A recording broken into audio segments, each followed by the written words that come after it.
Alright, I guess I'm going to have to merge videos here because I fat fingered it all.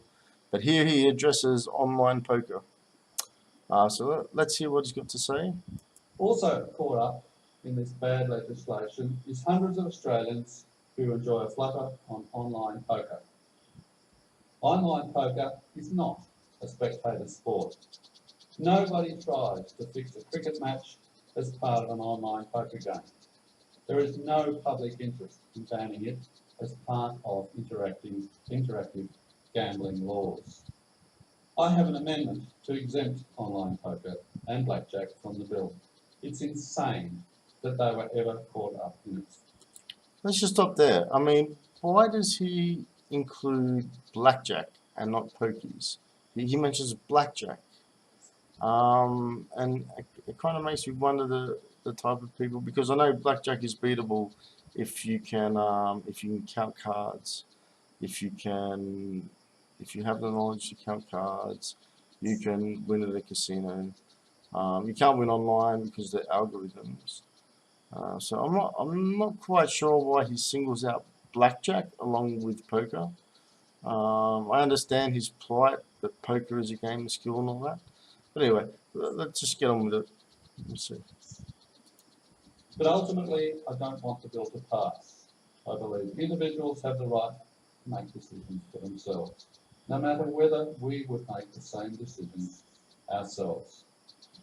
Finally, if the legislation passes, I would like to take this opportunity to give some advice to online poker players. Notwithstanding the risk of offshore hosts, screw the government. Get yourself a VPN and an offshore account and carry on as you were. And I wish you all the best of luck. Okay, folks. Now that is really bad advice. Get yourself an online offshore account and a VPN, and skirt the laws. Now, the biggest poker site for Australian players up until now that they've exited the market is PokerStars. Now, PokerStars are very, very strict on who you are, where you're playing from. If you're playing from a VPN, they detect it, and I know all this because I've been through it all. I've done it, and he's saying go and get a fake address overseas and use a VPN to say you're playing for that fake address. Now, what PokerStars is going to ask you for is a copy of your rental receipt, all sorts of proof of residency. They're going to want to see even passport stamps in some cases where your passport has been stamped into that country. So if you VPN into that country and play from it and win off PokerStars and they see that you're playing through the VPN, which is quite easy, then they're going to say, well, show us your passport, show us proof that you're in that country. I mean, you could easily come up with some kind of rental agreement. That's quite easy, and fraud is quite common. People try and do it. They try and pull wool over PokerStars' eyes, which it always ends up badly for them. And he has given the advice to actually get a VPN and a fake address and use that to play poker.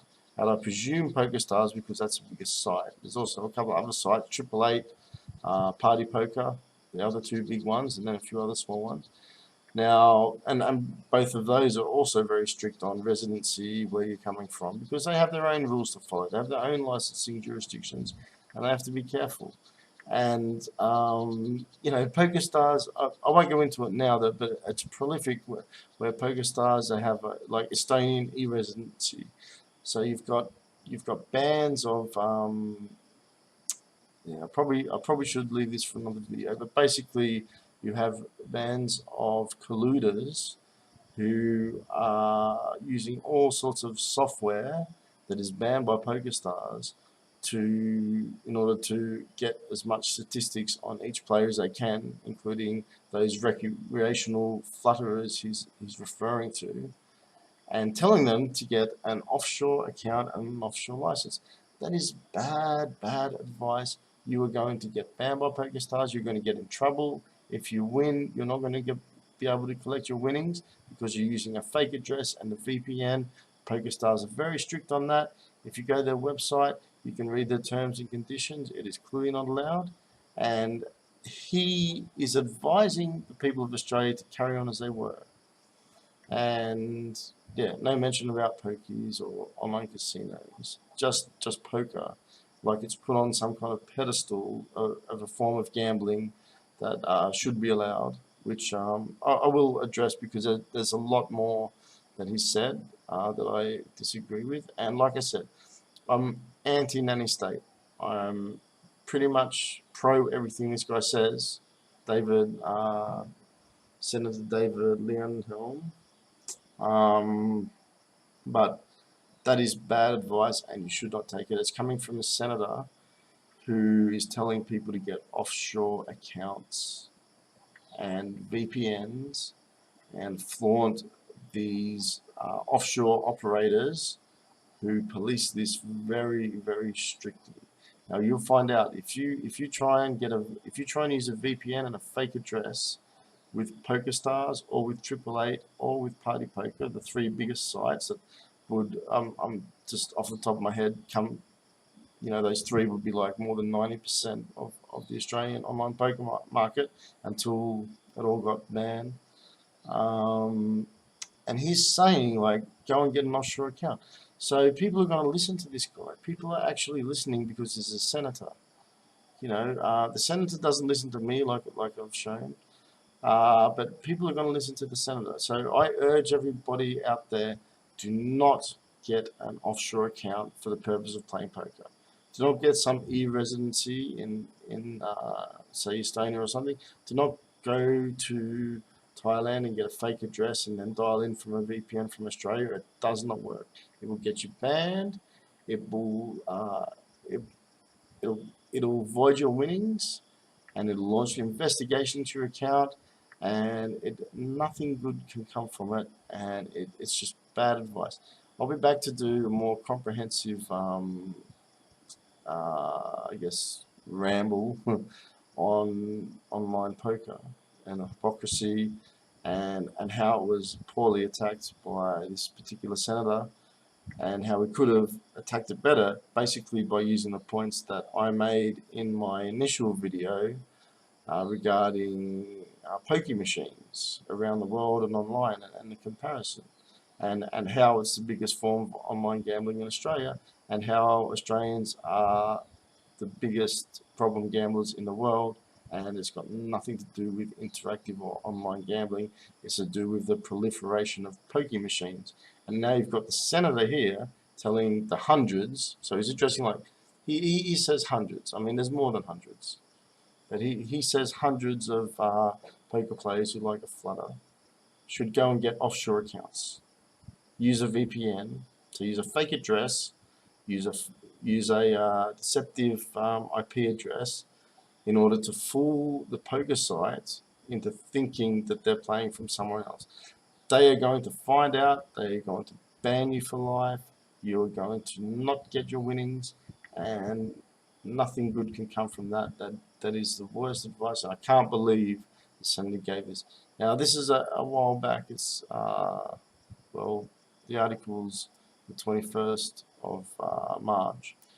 But, I mean, I don't know if he's retracted that or anything. I'm going to do some more research, and I'll get back to you all. But I just want to make this video to make it clear to people that you should not do what he's advising you to do. Do not use a VPN to play poker. Do not get an offshore account. If you really want to play poker, there are ways. I can't say it right here and now because I would be basically breaching the act. So, I'll get a friend from overseas to come and tell you all how that goes. And you can play safely and securely within Australia. It's no problem. I cannot steer you to that. I don't want to get in trouble here, but I just do want to urge everyone not to listen to this advice. It's bad advice. For starters, it does contravene the bill, the bill amendment, the IGA, the Interactive Gambling Amendment Bill 2017. It says 2016 here. It's actually 2017 because this guy managed to stall a little bit by going into bat for online poker only. Do not do it, please. Save yourself. If you're going to play online poker, there is another way, and it is perfectly legal for you to do within Australia with your own address. It's, you know, the operator will be subject to you know, civil action from the Australian government. They don't care about it, but they're reputable. I know they're reputable because I deal in this industry. I know this industry. And what this senator has told you to do is insane. I mean, he says it's stupid. But what's stupid is the advice that's being given. Do not do it, people. Do not get an offshore account. Do not use a VPN and try and fool PokerStars, AAA Poker, or Party Poker when there's actually an option available to you that is fine to bet within Australia and it's actually more fair, and you're not subject to all kinds of software being used against you by cartels of pretty much cheaters. They cheat because they buy and share hand histories, which is against the terms and conditions. Anyway, I'll get more into that later, but please, please, please do not get an offshore account. I care about the gamblers, I care about the poker players, and I do not want to see anyone's winnings confiscated because they took this advice of this senator. It's really, really silly. Okay, that's it for this, and I'll be back with more poker later.